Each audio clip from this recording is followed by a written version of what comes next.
O que você mais precisa em primeiro lugar? De fé. Em segundo lugar, de perdão.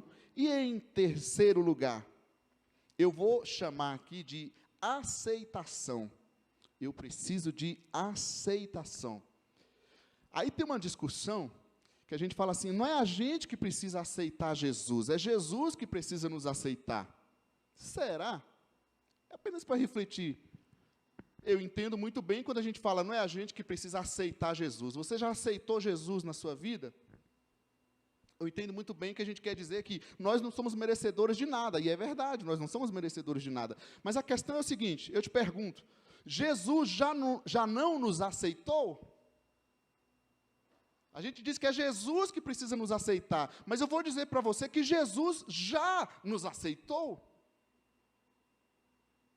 Ele já assumiu os nossos pecados, Ele já assumiu o nosso lugar, Ele já morreu, já nasceu como ser humano, assumiu os nossos pecados, morreu para cumprir a justiça de Deus no nosso lugar, e ressuscitou e está dizendo, olha, é teu, eu te recebo. Ele olha para cada um da humanidade, pecador, independente da história de vida do pecado, independente da situação da pessoa. O Jesus que eu vejo na Bíblia está dizendo, venha a mim você que está cansado, venha a mim você que está preso, venha a mim você que precisa, porque eu já te aceitei. Eu já te aceitei. Eu já te recebi. Eu já fiz de tudo para que você venha. Então essa história de dizer que é Jesus que precisa me aceitar, não eu aceitar Jesus como meu Senhor, eu não consigo ver aqui.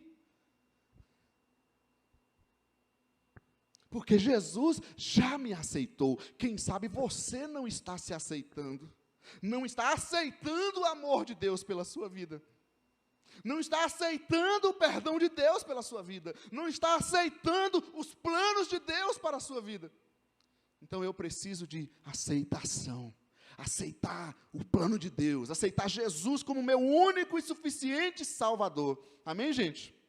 Aí o versículo 3 de Mateus, que a gente leu, diz, diante disso, alguns mestres da lei disseram a si mesmos, este homem está blasfemando. O texto paralelo lá em Marcos 2:7, ele dá mais detalhes, ele diz assim, por que esse homem fala assim? Está blasfemando. Quem pode perdoar pecados a não ser somente Deus? Veja bem o que eles estão dizendo aqui. Quando Jesus olha para aquele paralítico e Jesus disse, os seus pecados estão perdoados, o que eles reclamaram aqui, eles estavam certos. Eles falaram, mas quem pode ser esse cidadão aí, esse homem que está dizendo os teus pecados estão perdoados? Só Deus tem autoridade para perdoar pecados. O questionamento que eles fizeram está certo, gente.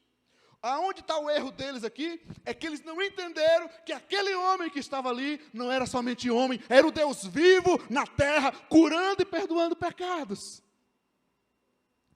É aceitar que aquele é o Senhor. E é isso a lógica do negócio. Não é que Deus não está na nossa vida, é que a gente não o aceita na nossa vida. Ele está dizendo, o teu pecado está perdoado. Mas como pode, Jesus? Não é você que determina isso, é Ele que determina, porque Ele é quem morreu para perdoar o seu pecado. Você vai se levantar dessa situação, você vai ser curado, eu vou agir na sua vida. É Ele que faz isso. E o que é que eu preciso, Léo? Eu preciso aceitar isso que Ele fez por mim, que Ele faz por mim. Se tem alguém aqui, ou em qualquer lugar do mundo, que se diz um seguidor do Cristo, e vai me dizer que é por você, pelo seu esforço, pelas suas obras, que você está diante de Jesus, eu vou te falar categoricamente, isso não é Evangelho de Jesus, isso não é Bíblia. Porque nenhum de nós somos nada e merecemos nada, todos pecadores, com um pouco da graça de Deus, arrependidos, sendo contagiados e atraídos por Ele para receber o que Ele fez por nós. Nós precisamos então dessa aceitação.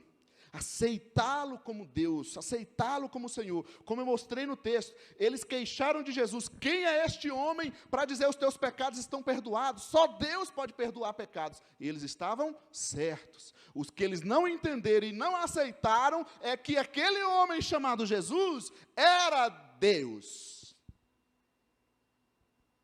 Quem sabe é isso que a gente não está enxergando. Que essa pessoa, que essa situação é Deus falando e agindo e mostrando coisas na nossa vida. Aí você diz: eu entendo, eu sei que é assim, mas não dá certo. Ou seja, você não está aceitando. Eu sei que eu preciso fazer isso, que eu preciso buscar Deus, mas não dá tempo, que não sei o quê. Ou seja, não estou aceitando. A aceitação, então, vai implicar aceitar Cristo, o Senhor, como nossas vidas, correto? O direcionamento para as nossas vidas, a porta para as nossas vidas. Falamos de cura, Ele pode nos curar, sim ou não, gente? Ok, como diz a Ita outro dia, Ele pode nos curar e pode não curar. E se a gente morrer daquela doença, Ele vai deixar de ser Deus na nossa vida? Entende? A aceitação de que Ele é o Senhor, Ele que determina os meus dias, Ele que vai guiar a minha vida.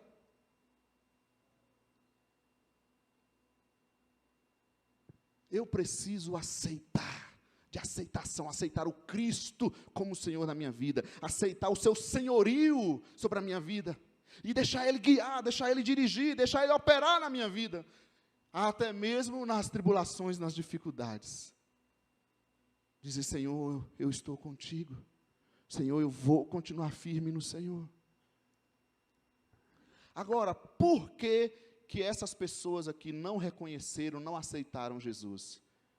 Eles mesmos falaram: só Deus pode falar isso que você está falando. Só Deus, e eles estavam certos. Eles só não entenderam que Ele era Deus. Eles não aceitaram que Ele era Deus. Pensa isso, gente. Não aceitaram, não enxergaram que aquele homem que estava falando aquilo era Deus. Pensa em alguma situação que você vive, em alguma situação que está acontecendo, e aí vem uma resposta de Deus, uma providência de Deus, através de uma palavra, através de um irmão, de alguma coisa, e sabe o que acontece? Um conselho, e a gente não aceita. Está entendendo? Esse é o caminho, essa é a direção de Deus.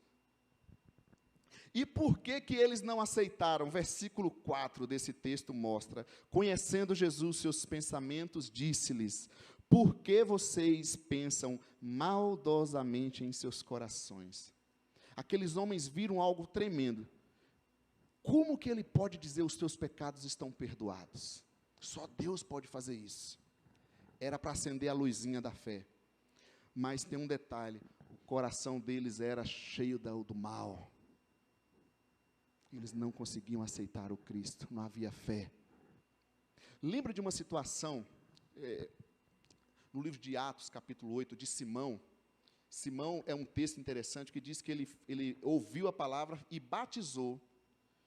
Mas aí ele viu os apóstolos fazendo milagres e tal, e ele perguntou, ele queria comprar aqueles milagres. Falou: quanto é? Eu quero comprar. Os apóstolos olharam para ele e falaram: olha, vá buscar a Deus, vá se arrepender dos seus pecados, porque seu coração está cheio do mal.